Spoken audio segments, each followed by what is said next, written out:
Last year, the first season of Titans aired on the new DC TV network to an overwhelming meh by fans. Some enjoyed it, some loved it, some absolutely hated it. I'm sort of in the middle. I really don't get DC's whole let's make everything dark and gritty. It's like they learned nothing from their failed franchises. There's a lot to love about Titans. Personally, I love that they introduced Donna Troy. She's not a character we get to see outside of the comics. Well, okay, that's not true. I think we have seen her once as Troya in Young Justice at one point. But other than that, she's a relatively unknown character if you don't really pay attention to the comics. Let me know if I'm wrong, but that's just my opinion. The relationship between Dick and Donna has always been relationship goals. Honestly, those two are so incredibly close, and it's great to see them relying on each other again. I kind of wish we got to see Wally and Roy too. They've been friends just as long. Wally and Dick's friendship is a bromance for the ages, and I absolutely adore them. So where are they? Okay, so let's ignore the whole Heroes in Crisis and Rick Grayson bullshit that's going on in the continuity right now, because this is about Titans, the TV show. Last year, the trailer for Season 1 of Titans was aired at Comic-Con for the first time, and people were super stoked until they saw it. I actually called my friend after I watched it for the first time and ranted at him for an hour. Fuck Batman? Fuck Batman? Dude, the fuck is that? I get it. Dick and Bruce had a huge falling out. It was painful to watch, painful to read, and just heartbreaking because you're looking at people who are essentially father and son. They didn't always agree on how they handled a situation. Batman often relied on torture and manipulation and absolute terror to get information, and Robin didn't always agree with that. As a kid, it's a little more difficult to stand up to your mentor, but as Dick grew up into a teenager, well, the gloves came off. Even though they didn't always see eye to eye, Dick still respected Bruce. But of course, most of that all went to hell. Bruce fired Dick. Why? Because he was terrified. He didn't want to lose another person that he cared about again. If losing his parents prompted him to run around Gotham dressed as a bat to beat up criminals, imagine what losing his kid would do to him. Did he handle the volatile situation with Dick well? Oh, hell no. When does Bruce, the emotionally constipated a-hole Wayne, ever handle anything well? So in the show, I can forgive the animosity between Bruce and Dick. That's totally called for. The writers are trying to make a very harsh point, and that's fine. But a little blown out of proportion.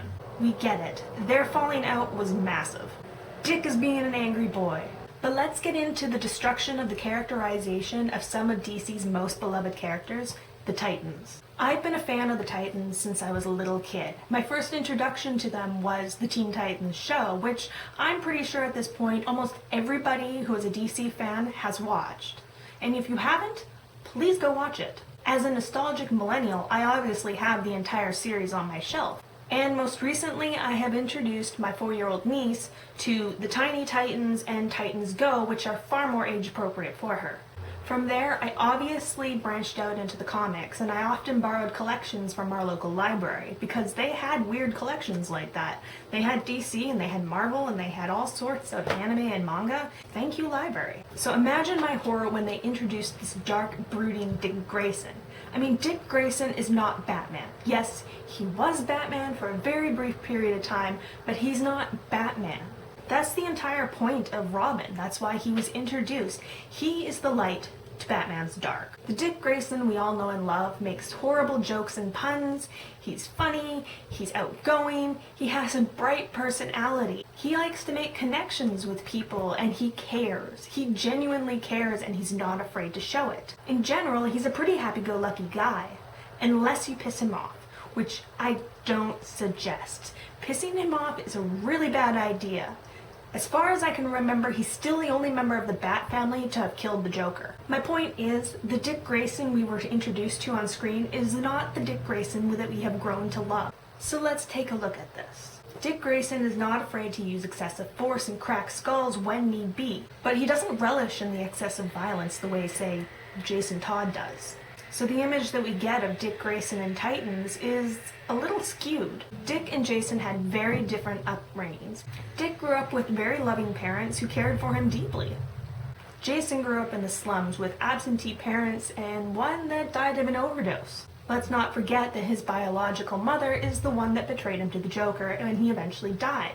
That's not to say that Dick doesn't love a good fight. He totally gets off on it, which is also why the whole Rick Grayson passive person is hard to swallow. But he's not fighting a dark nature like Jason Todd is. So if you're going to introduce Jason Todd into the story later, why are we basically having two of the same character? Robin was introduced to soften the character of Batman, but one of the main reasons for the dynamic duels falling out is that Robin didn't always agree with Batman's methods. But more importantly, the killing. Batman doesn't kill. Robin doesn't kill.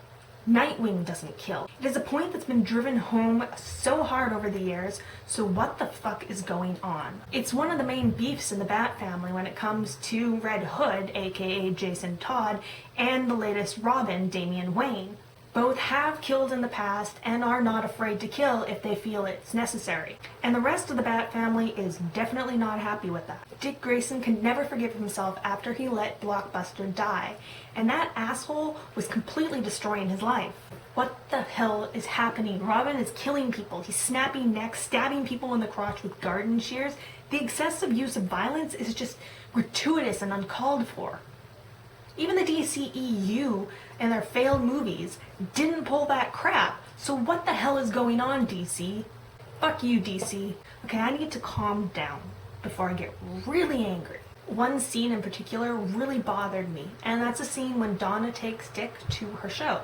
All of a sudden, Dick turns into this awkward, rambling, disconnected person who I don't recognize at all. Where is Dick Grayson? He's socially awkward and completely unaware. He's disconnected and rambling and doesn't know when to stop. This is not the Dick Grayson that we know. Dick Grayson is a charming, smooth son of a bitch, and I'm pretty sure he could charm the panties off a nun. Dick Grayson is such a charismatic leader that he just inspires loyalty. Robin is not only Batman's light, but he's the heart of any team he's on. So who is this awkward mess of a man we see? Yeah, okay, Dick can be a little spacey, and he has a tendency to run out on people, but it's usually to save the world. But he's fully aware of his own shortcomings. I could talk about Dick all day. So let's move on.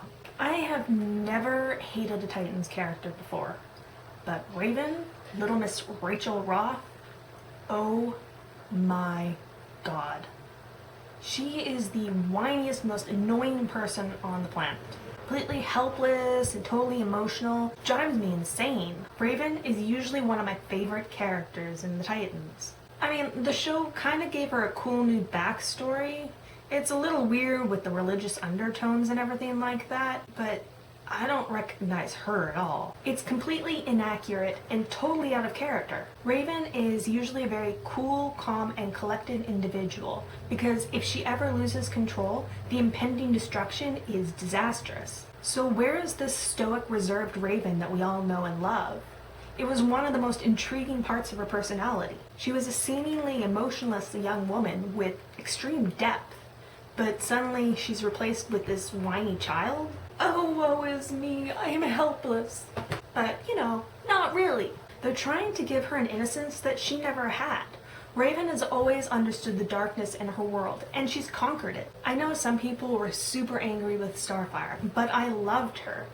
I know she's supposed to be an orange space warrior princess, but dude, get over it. I am totally down with a black Starfire. The hair was a little weird. What I didn't like is Corey and Dick sort of seem to have switched personalities. I mean, the whole amnesia plotline is so old and so overdone. It's just lazy writing at this point. But also, this Starfire seems a little more culturally aware and blends in a lot easier, unlike what we've seen with Dick. I always loved that Starfire was a little less self-aware. She would make uncomfortable comments and question human culture. And this version of Starfire sort of lacks that quirky personality that we love. We still got a badass warrior though, so I can't say I'm wholly disappointed. Jaybird was pretty decent. Angry, violent, mocking sarcasm, yep, that's pretty Jason. Gravitates to excessive uses of violence, and especially against people who don't necessarily deserve it. Like the police.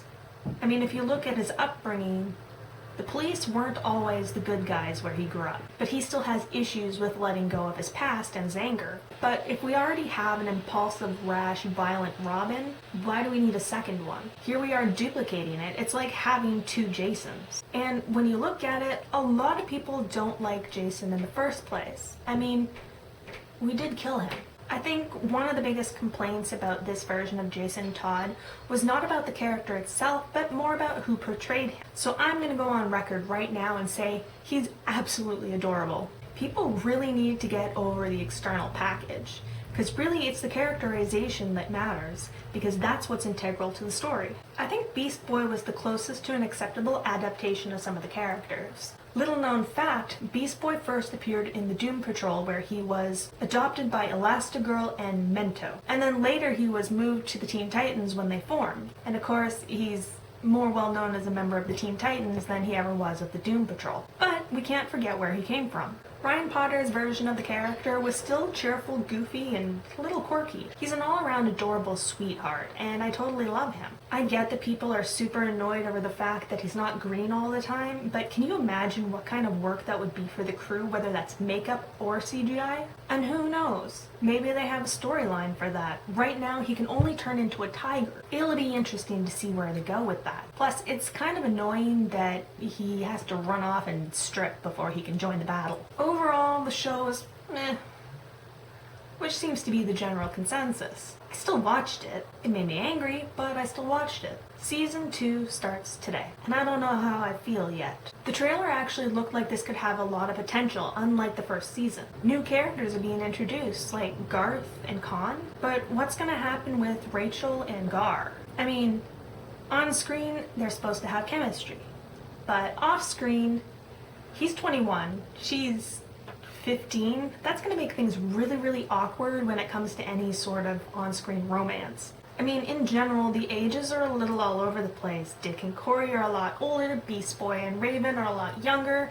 Generally, the Titans are a lot closer in age, but this is a little spread out. And I get this is supposed to be an adultier version of the Titans, but still has kids? It just feels mismatched. Season 2 has the potential to be better. With all the backlash that came out about Titans when it was released, I'm hoping that DC took notes. And I'm also hoping that they don't do this weird time jump thingy that they do with Young Justice, because I really, really want to see them kick Trigon's butt. But more than that, I want to see the other Titans, and I'm excited that they're actually introducing new characters, and we're gonna get to see a lot more of Donna. But I really, really do want to see Wally and Roy. So we'll see what happens with the newest season. As I said, episode 1 of season 2 airs today. So let me know what you think.